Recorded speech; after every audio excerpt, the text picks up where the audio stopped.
He doesn't want your soul. He wants your surrender. Molag Bal is not the Daedric prince of madness, nor chaos, nor destruction. He is the god of domination, and he exists to remind you that your will is not your own. To some, he is the father of vampires. To others, the Lord of Cold Harbor, a plane of oblivion twisted into the image of Tamriel, corrupted and enslaved. But Molag Bal's hunger runs deeper than blood or conquest. He does not break your body. He breaks your sense of self. He chains kings and beggars alike, not through war, but through deals, temptations, and the slow erosion of choice. He is cruelty with purpose, tyranny with vision and power. That only wants one thing: for you to kneel. This is not the story of a villain. It's the story of a god who already has his chains around this world and is just waiting for you to notice. Welcome to Tales of Tamriel. Subscribe and discover why some fates are chosen and others are enforced. The birth of a tyrant. Before the world was shaped, before Nirn had a name, before even the gods stood on solid ground, there was Molag Bal, born not in light, but in defiance, forged not in creation, but in control. Among the Daedric princes, he was never subtle. He never pretended to be a guardian of beauty like Meridia, or a master of secrets like Hermaeus Mora. He made his purpose clear: to dominate, to enslave, to break. Molag Bal is called the Harvester of Souls, not because he takes life, but because he steals what gives it meaning: choice. He is not madness like Sheogorath. He is not destruction like Mehrunes Dagon. He is the death of identity. A god who does not destroy you in fire. He reshapes you in silence. His domain, Cold Harbor, is not chaos. It is a mockery, a twisted reflection of Tamriel, remade in chains and pain. Because Molag Bal doesn't want to erase the world. He wants to own it.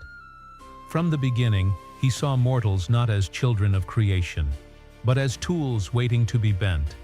Even among the Daedra, his hunger stood out. Where others offered temptation, he demanded obedience. Where others whispered, he roared. And when the mortal plane was born, a place where free will, time, and mortality existed, Molag Bal saw something he could not tolerate: independence. He hates mortals because they can say no. So he created systems to prevent that. He planted seeds of worship, of corruption, of deals sealed with blood. He whispered to kings. He promised power to outcasts. He showed mortals the price of resistance. And when that wasn't enough, he created his own version of life. He twisted a mortal woman, Lamé, into the first vampire, not as a gift, but as a curse that obeys. To Molag Bal, every soul is either submissive or broken. There is no third option. He is the Prince of Chains. Not just physical, but existential. Chains of guilt, chains of fear, chains of silence. His mace, enchanted with draining power, is a symbol of what he does to everything he touches. He does not destroy. He drains faith, hope, will. Even the gods avoid open war with him because Molag Bal does not fight for conquest. He fights for dominion, and dominion never sleeps. Throughout the eras, his presence is felt like a slow tightening grip, unnoticed until it's too late. Entire empires fall under his influence without ever seeing his face. Entire bloodlines are warped by his curse. And even the most powerful Dragonborns are offered a choice. Not between good and evil, but between kneeling or breaking. He is not the villain of a single story. He is the underlying threat of every story. The force that waits beneath choice, beneath power, beneath pride. And when Mortals finally fall when they think it was their own weakness. They often realize too late it was him all along. The creator of vampires.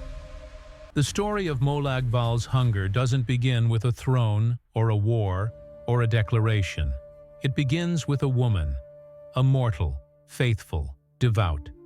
Her name was Lamai Beolfag, and she was a priestess of Arkay, the god of life and death. She walked, in balance, preached the sacred cycle, and served the divine order that kept Nirn turning. But balance is the one thing Molag Bal cannot abide. For the Prince of Domination, there is no cycle. There is only power, and those who kneel. Lamai was taken, abducted by Molag Bal, and dragged into Cold Harbor, his twisted realm. There, she became the centerpiece of a ritual that would not just break her body, but erase her purpose. Molag Bal did not seek her death. Death would have been merciful. Instead, he unmade her identity, twisted her soul, violated her flesh, and poured into her veins a power not meant for mortals. When she returned to Nirn, she did not return whole. She was cursed with hunger, with immortality, with a silence from the divine so loud it nearly broke her. She called out to Arkay, the god she had served, and he turned away. What had been sacred was now profane. This was not just defilement, it was inversion. Molag Bal had created something entirely new, a mockery of life that refused to end, fueled by blood, fear, and eternal hunger. And Lamai, once pure and devout, became the first of her kind. The blood matron, mother of all vampires. She did not simply survive. She changed. Her screams became commands. Her curse became bloodlines. And her pain became legacy. Vampirism, as we know it, is not a disease. It is not a gift of shadow or a blessing from darkness. It is a brand, a spiritual scar left by a God who wanted his power to spread like a virus. Each time a mortal is turned, a piece of Lamai's torment is passed on. But more importantly, a fragment of Molag Bal's will is embedded in the soul of the new vampire. His essence echoes through every blood ritual, every secret covenant, every tomb where the living hide from the sun. This is why vampires, even the strongest among them, are never truly free. They may reject worship. They may found their own kingdoms. They may even forget the origin of their curse, but the curse never forgets them. It whispers in dreams. It tightens its grip in moments of fear. It waits, not to control, but to remind. Molag Bal created vampires not as rulers of the night, but as living emblems of submission. They are immortal not to rule, but to serve forever, chained not by shackles, but by thirst, and the thirst is endless. Over time, the world changed. Cultures rose and fell. Vampires took on new shapes, new names, new clans. The Order of the Night, the Volkihar, the Cyrodiilic bloodline. Each claimed dominion, independence, pride. But none of them ever escaped the truth of their origin. They all began with Lamai Bal. And Lamai began as a symbol of Molag Bal's central philosophy. He does not take what is offered. He takes what is not. He does not destroy bodies. He remakes them. He does not ask. He commands. This is what sets Molag Bal apart from other Daedric princes. Mehrunes Dagon tears things apart. Boethia tests strength. Sheogorath breaks minds. But Molag Bal, he corrupts permanence. He creates systems, then infects them. He reshapes what already exists, making it his. Not through violence, but through inevitability. Vampirism was never about blood. It was about control. Even now, deep in Cold Harbor, temples to the Blood Matron still pulse with cursed energy. And across Nirn, in forgotten crypts and behind locked doors, vampires still whisper his name. Some with fear, some with reverence, but all with obedience. because whether they believe in him or not, he believes in them, and he remembers every soul tied to the curse he began. Cold Harbor, the mirror of Tamriel. Cold Harbor is not simply another plane of oblivion. It is Molag Bal's masterpiece, a twisted echo of Nirn, sculpted not from chaos, but from obsession. Where other princes rule over madness, shadow, or change, Molag Bal built something far more personal. He didn't just carve out a realm, he replicated one. At first glance, Cold Harbor resembles Tamriel. Its landscapes mimic familiar mountains, forests, and ruins. Its cities mirror those of men and myrrh. But something is always wrong. Stone weeps blood. Rivers flow with ash. The sun is a rotting corpse in the sky. It's Tamriel through the eyes of a tyrant. Cold Harbor is not chaos. It is deliberate perversion. A reminder that Molag Bal does not seek destruction. He seeks ownership. He remakes the world not by fire, but by control.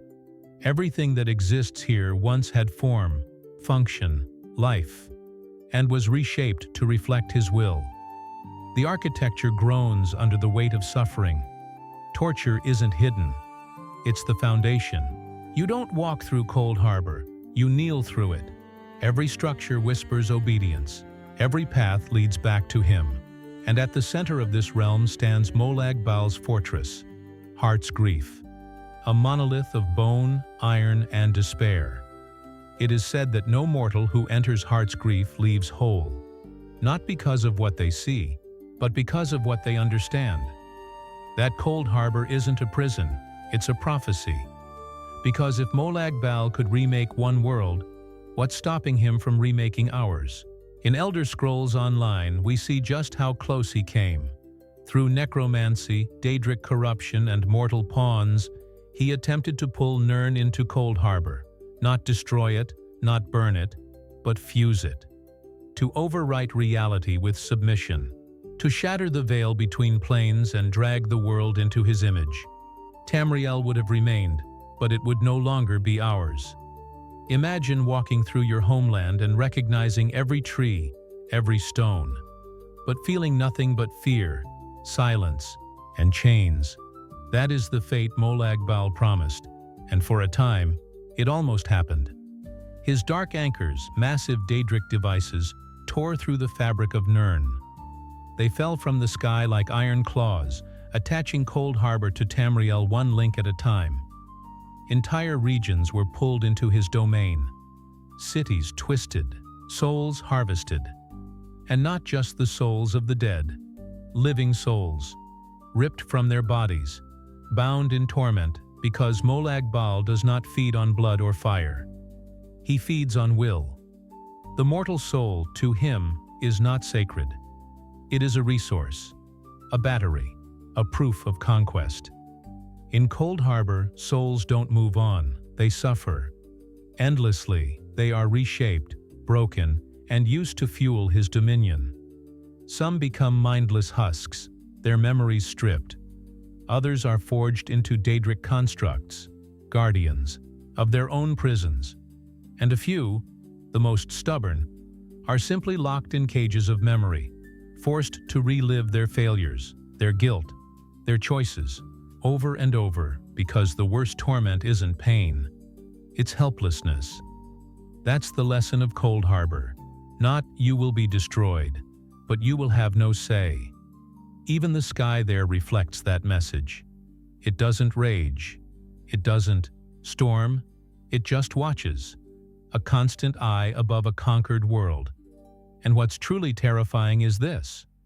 Cold Harbor may not be confined to oblivion, because every deal made in desperation, every soul offered for power, every whisper in the dark is a link in a chain stretching between Nirn and Cold Harbor. When a mortal kneels to Molag Bal, a piece of this world bends to him. And when enough pieces bend, the world no longer stands on its own. It stands in chains. Cold Harbor is not just a place.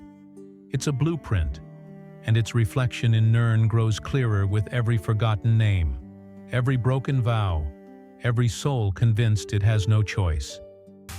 His influence on Nirn. Molag Bal does not lead armies across Tamriel like Mehrunes Dagon. He does not send flaming beasts through portals or rainfire from the sky, no.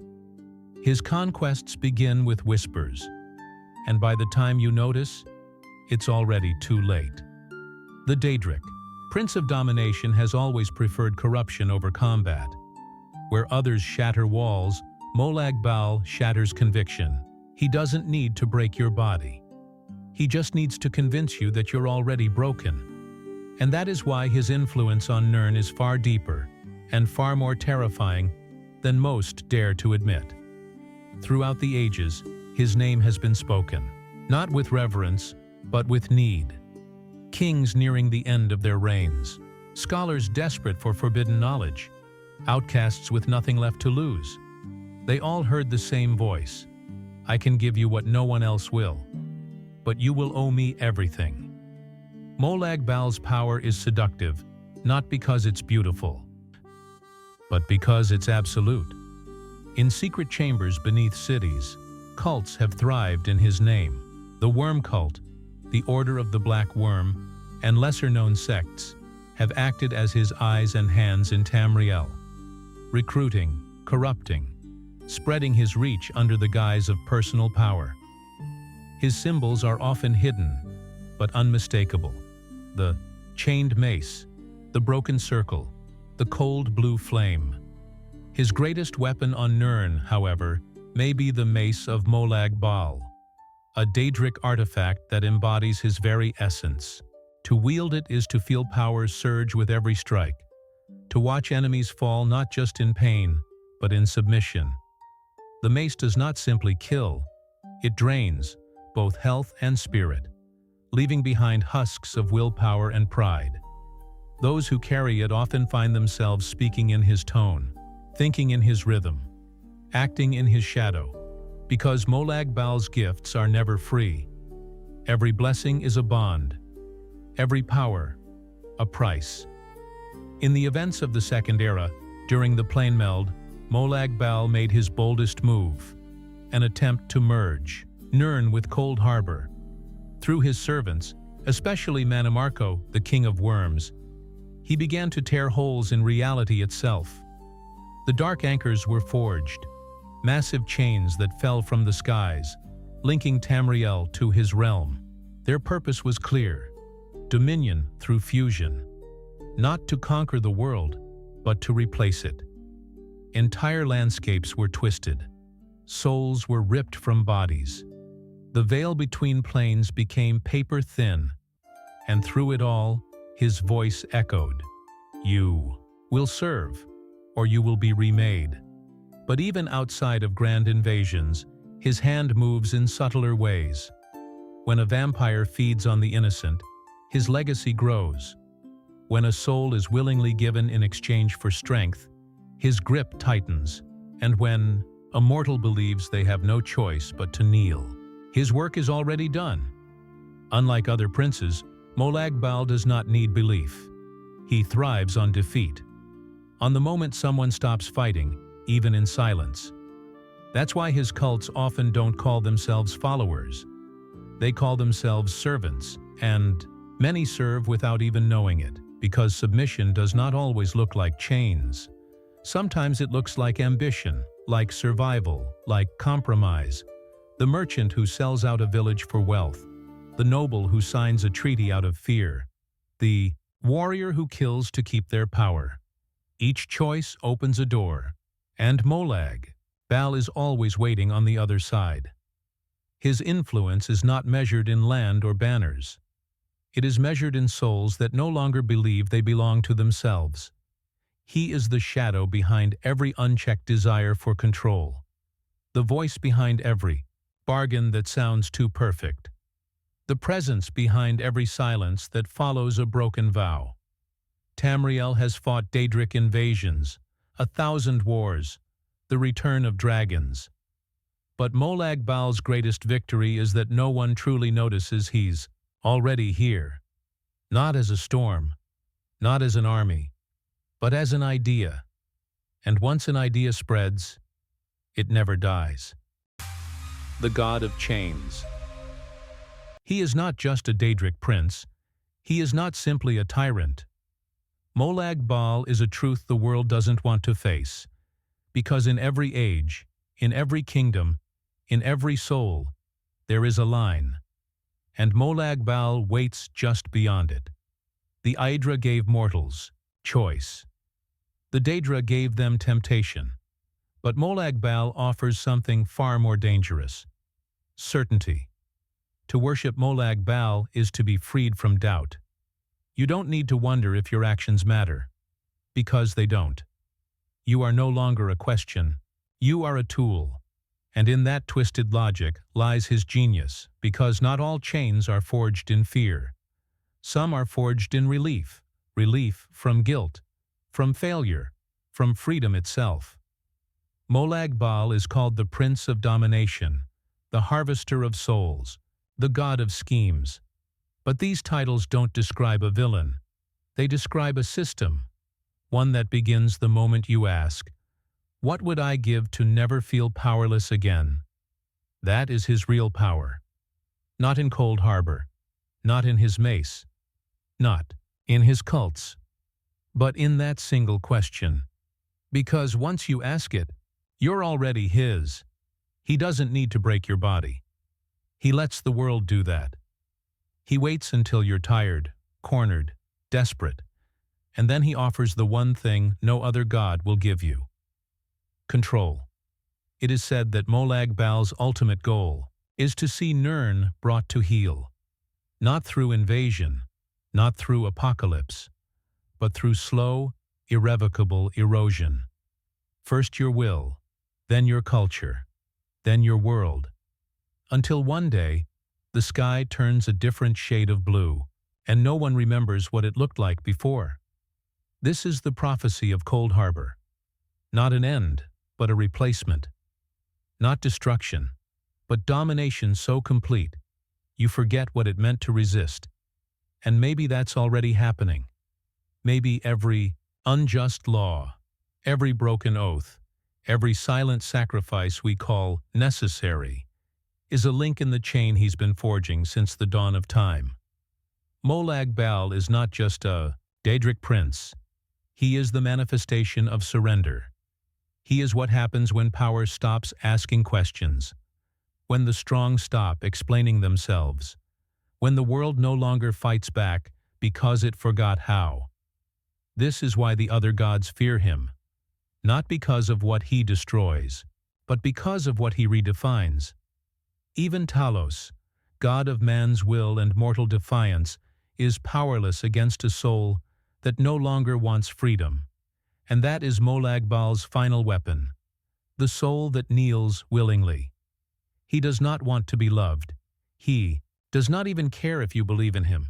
He only wants one thing: your silence, that moment when you stop screaming, when you stop asking why, when you finally whisper, yes, because when you speak that word, you are no longer yours, you are his.